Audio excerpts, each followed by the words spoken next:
మరి వాళ్ళ నిన్న జనం బాట కార్యక్రమం ప్రారంభిస్తే రావడమే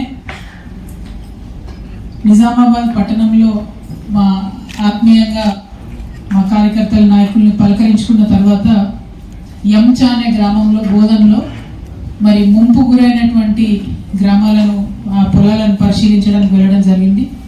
చాలా చాలా దారుణమైన పరిస్థితి ఉంది. జిల్లాలో ఉండేటటువంటి అన్ని పార్టీల నాయకులకు కూడా నేను రిక్వెస్ట్ చేస్తా ఉన్నాను, ఇది రాజకీయాలకు సమయం కాదు. వరద వచ్చి 5,000 ఎకరాల్లో పంట నష్టం జరిగితే కలెక్టర్ గారు బాధ్యత తీసుకుంటలేరు, సుదర్శన్ రెడ్డి గారు బాధ్యత తీసుకుంటలేరు. అక్కడ ఉండే రైతులంతా కూడా తుమ్మల నాగేశ్వరరావు గారిది తప్పు అని కొంతమంది అంటున్నారు, ప్రశాంత్ రెడ్డి గారిది తప్పు అని కొంతమంది అంటున్నారు. ఎవరి తప్పు ఎవరు ఒప్పు అన్నది పక్కకు పెడితే ఎకరానికి గోదావరి పరివాహక ప్రాంతాల్లో భూములు మునిగిపోయినటువంటి రైతులకు, పంట నష్టం జరిగినటువంటి రైతులకు ఎకరానికి 50,000 రూపాయలు ఇవ్వాలని నేను డిమాండ్ చేస్తా ఉన్నాను. అదేవిధంగా ఉమ్మడి నిజామాబాద్ జిల్లాలో దాదాపుగా 70,000 ఎకరాల్లో మక్క రైతులు నిలువు దోపిడీకి గురైనటువంటి సందర్భాన్ని కూడా ఈ పర్యటనలో నేను గమనించడం జరిగింది. ప్రధానంగా కనీస మద్దతు ధర కొంటామని చెప్పి ప్రభుత్వం చెప్పింది. కనీస మద్దతు ధర కొనడంతో పాటు 400 రూపాయలు బోనస్ ఇస్తామని కూడా చెప్పింది. కానీ ఇవాళ పరిస్థితి లేదు. 80% మంది దళారులకు మొక్కలు అమ్ముకున్న తర్వాత దాదాపు 1,700 రూపాయలకి అమ్మేసుకున్నారు రైతులు. ఆ తర్వాత వారం కింద నుంచి కొనుగోలు కేంద్రాలు పెడతామని హడావుడి చేస్తున్నారు. అవి కూడా ఎక్కడ ఫుల్లీ ఫంక్షనల్ లేవు.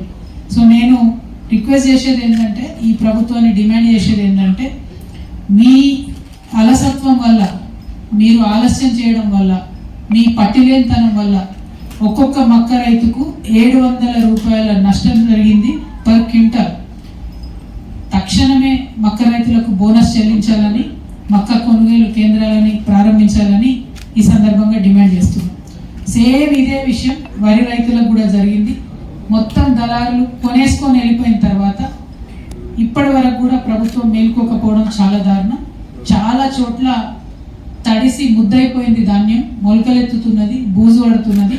దయచేసి తడిసిన ధాన్యాన్ని కూడా చివరి గింజ కంట కడత లేకుండా కొనాలని కూడా ఈ సందర్భంగా నేను ప్రభుత్వాన్ని డిమాండ్ చేస్తూ ఉన్నాను. అట్లానే మరి పోయిన యాసంగిలో కొన్న వడ్లకు కూడా ఇప్పటి వరకు బోనస్ ఇవ్వనటువంటి పరిస్థితి. మధ్యలో ఒక సీజన్లో ఎగ్గొట్టిండ్రు బోనస్. సో ఇప్పుడు ఎవరైతే సన్న రకాలు పండించిరో వాళ్లకు బోనస్ ఇవ్వాలని చెప్పి కూడా నేను కోరుతా ఉన్నాను. వాస్తవానికి అయితే కాంగ్రెస్ వాళ్ళు ఏ రకం పండించినా బోనస్ ఇస్తామన్నారు ఎన్నికల ముందు. తర్వాత మాట మార్చి సన్న రకం అంటున్నారు. కాబట్టి కనీసం సన్న రకానికైనా ఇమీడియట్గా బోనస్ ఇవ్వాలని డిమాండ్ చేస్తూ ఉన్నాను.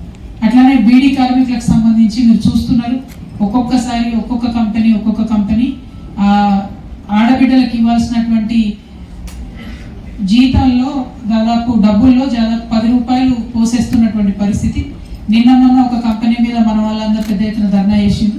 కానీ అది ఒక్క కంపెనీ కాదు, ప్రతి కంపెనీలో కూడా ఇదే పరిస్థితి ఉన్నది. అంతకుముందు వస్తున్నటువంటి పెన్షన్తోనే కొంత బతుకుతున్నారు తప్పితే ఒక్క 20 రోజులకు ఎక్కువ బీడీలో పనిచేసే పరిస్థితి లేదు. సో దానికి సంబంధించి మరి తక్షణమే ఈ జిల్లాలో ఉన్నటువంటి, మన నిజామాబాద్ జిల్లాలో ఉన్నటువంటి కాంగ్రెస్ నాయకులు, అదేవిధంగా బీజేపీ ఎమ్మెల్యేలు ఉన్నారు, వాళ్ళందరూ కూడా కలిసి కొట్లాడాలని చెప్పి సందర్భంగా డిమాండ్ చేస్తున్నారు.